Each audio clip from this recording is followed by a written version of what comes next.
Bonsoir Père Jean-Charles et puis merci de répondre à ces quelques questions. On prend un petit peu le temps cette fin de journée où nous avons pèleriné ensemble et quel pèlerinage. Sainte-Anne était sur une barge, en fait sur un bateau qui a pu remonter ce canal.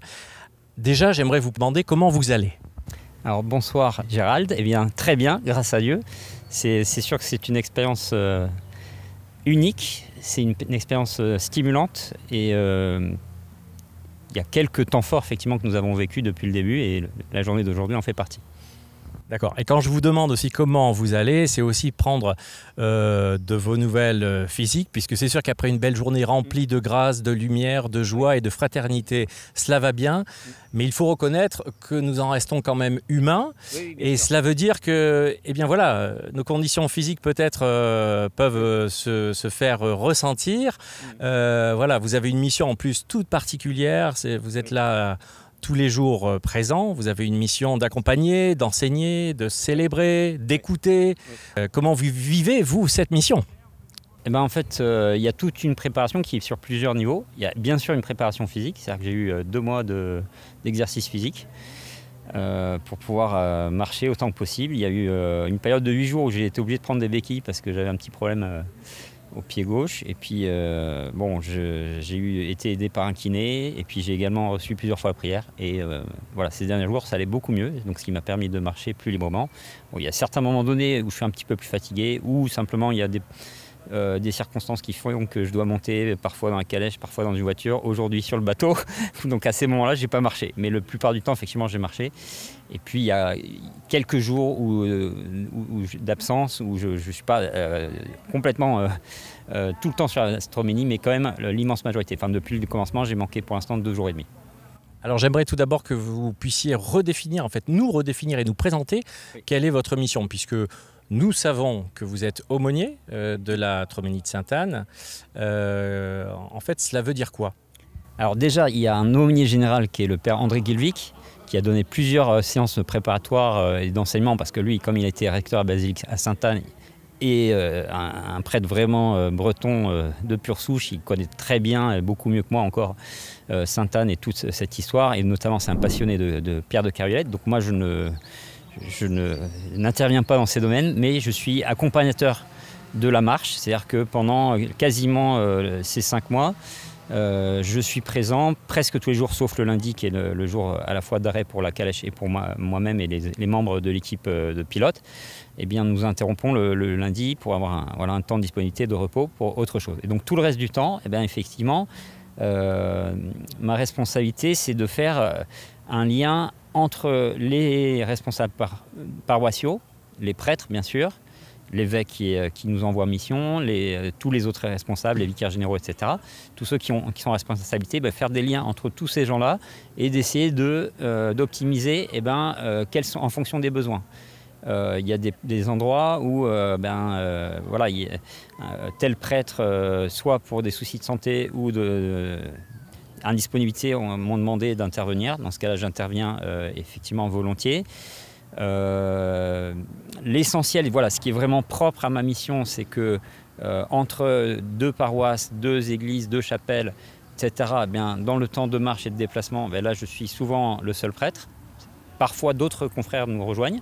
Donc ça, c'est toujours bienvenu parce que lorsque nous sommes plusieurs, c'est aussi... ça permet aux fidèles de bénéficier, voilà, d'une discussion, d'une confession, éventuellement avec l'un ou l'autre, comme ils veulent. Et puis également pour des animations, parce que parfois il y a moins d'animations, et voilà, au besoin, j'essaie de compenser. Donc vous êtes force de proposition, si je comprends bien. J'aimerais savoir aussi, en amont, qui est-ce qui vous a demandé, c'est pour tout comprendre, pour que le commun des mortels qui s'intéresse à la Troménie de Sainte-Anne puisse comprendre en fait comment cela a marché, comment ça a débuté. Est-ce que vous avez été envoyé par notre évêque, Raymond Santaine, sur cette mission précisément ? Oui, effectivement, sachant que ça remonte à plus loin parce que depuis pas mal d'années, je vivais déjà des missions similaires, mais de façon plus courte. C'est-à-dire, typiquement, c'est pendant l'été. Je l'ai fait avec le festival Annunzio, quand ils sont venus notamment dans le diocèse de Vannes. Je l'ai fait avec la mission étudiante du Morbihan. Je l'ai fait dans d'autres pèlerinages. Donc là, actuellement, c'est mon 5e similaire, sans compter le Trobriz. Le Trobriz est quand même important, mais c'est un peu un autre contexte. Il y a eu le M de Marie en 2020, la Grande Marche de Saint-Joseph en 2021, la Tromélie de Marie en 2022, la Traversaine de Marie en 2024 et cette année en 2025, la Tromélie de Sainte-Anne. Alors, avant de recevoir cette mission, c'est effectivement Monseigneur Santaine qui m'a envoyé pour cette mission.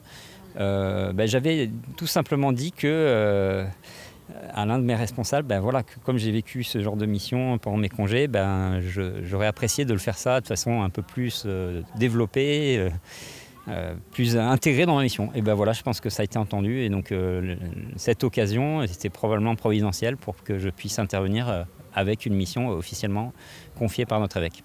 Et on peut dire que vous avez aussi le potentiel, parce que en plus d'être écoutant, de célébrer les Eucharisties, d'enseigner, vous êtes en plus musicien. Il n'y a pas un seul moment où vous ne marchez pas avec vos instruments. Vous accompagnez avec vos flûtes, mais pas seulement. Vous êtes multi-instrumentiste et ça je le sais. Vous avez quand même un petit peu le profil idéal. Oui, mais alors justement, là, je voudrais tout de suite ajouter une chose très importante. C'est-à-dire que depuis, la question de la musique était effectivement importante pour moi dans mon discernement vocationnel. C'est-à-dire que je savais pertinemment que je ne pouvais pas me couper en deux. Si je devais renoncer à la musique pour devenir prêtre, c'était clairement pas possible. Mais justement, ça m'a été donné quand j'étais séminaire stagiaire. C'était le père Jean-Paul Cadeau qui est retourné maintenant, qui est reparti d'ici-bas, paix à son âme.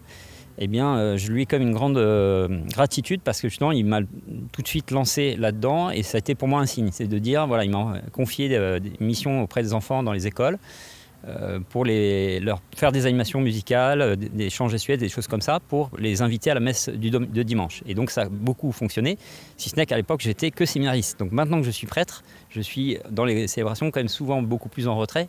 Et donc, il faut susciter d'autres musiciens. Et ça, c'est une autre responsabilité. Et surtout, dans les petites paroisses rurales. Parce qu'évidemment, lorsqu'on est à Vannes ou à Sainte-Anne-d'Auray, quand il y a la maîtrise du sanctuaire, eh bien évidemment, nous avons des célébrations somptueuses. Mais maintenant, le gros enjeu, c'est comment diffuser tout cela, cette culture-là, toute la qualité musicale que ça suppose, eh bien dans les petites paroisses rurales, qui sont habituellement un peu plus pauvres. Eh bien, moi, ce que je constate, c'est qu'il y a vraiment un potentiel pour dynamiser ces petites paroisses, mais ça veut dire qu'il faut passer beaucoup de temps avec ces personnes-là. Et moi, je dirais que je pense que ça fait partie de ma vocation. Parce que moi, je suis originaire de Vendée, je suis né et j'ai grandi surtout à la campagne. Et depuis longtemps, à partir de mes 13 ans, je commençais déjà à pianoter sur l'orgue pour aider à accompagner un petit peu à la paroisse. Alors bon, j'étais loin d'avoir fait tout le parcours spirituel nécessaire. J'ai même vécu une certaine forme de conversion après cela. Mais au moins, dès ce moment-là, comme j'avais reçu cette chance d'avoir des cours de musique depuis effectivement assez jeune, à un moment donné, plutôt que de m'énerver en constatant que le niveau musical était un peu faible, je me suis dit, maintenant tu arrêtes de critiquer et tu essaies de faire mieux. Et donc, en essayant de faire mieux, je me suis rendu compte que ce n'est pas si simple parce qu'il faut apprendre à faire avec les autres. Et c'est en apprenant à faire avec les autres que ça nous apprend un peu d'humilité, un peu de patience, etc. Et puis c'est comme ça que ça nous prépare à faire des choses ensemble, en église, et qui vont pouvoir surtout durer. C'est-à-dire que la Tromélie de Sainte-Anne, c'est un événement ponctuel. Ça dure quand même 5 mois, mais après, il y aura d'autres choses à vivre.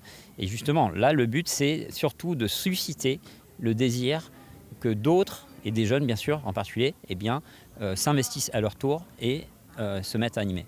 Alors j'ai une petite question. Alors que nous sommes en ce moment même en train de voir à l'écran donc des images de cette magnifique journée ensoleillée où Sainte-Anne est montée sur une barge et nous avons pu pèleriner avec elle, vous nous avez aussi enseigné en nous disant toute l'importance de pèleriner, de ce pèlerinage en naviguant sur un canal. Vous pouvez peut-être brièvement revenir sur cette symbolique ? Exactement. Alors, ce que j'ai expliqué, c'est que Saint Bernard de Clairvaux, le fondateur des cisterciens, a beaucoup enseigné de choses magnifiques, et en particulier sur la Très Sainte Vierge Marie. Il a écrit l'une de ses œuvres s'appelle, il décrit Marie comme l'arche, il décrit Marie comme l'aqueduc, c'est-à-dire le canal de la grâce de Dieu. Toutes les grâces de Dieu nous sont transmises par la Très Sainte Vierge Marie, et d'ailleurs le nom même de Sainte Anne signifie grâce.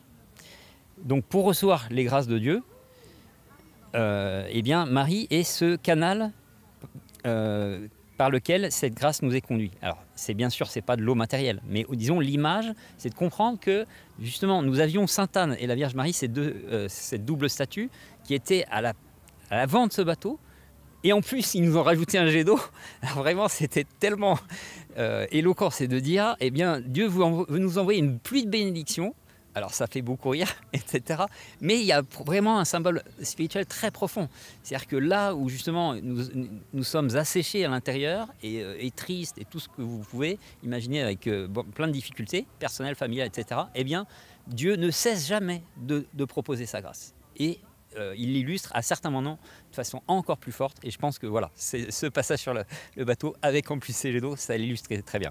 Père Jean-Charles, un grand merci d'avoir pris le temps pour à la fois nous donner votre témoignage, d'être revenu aussi sur ce que vous vivez au sein de la Troménie de Sainte-Anne. On vous souhaite une bonne suite puisqu'il reste encore beaucoup de semaines. Oui. Bon courage, soyez bénis dans votre ministère et puis donc à très bientôt. Merci. Avec joie.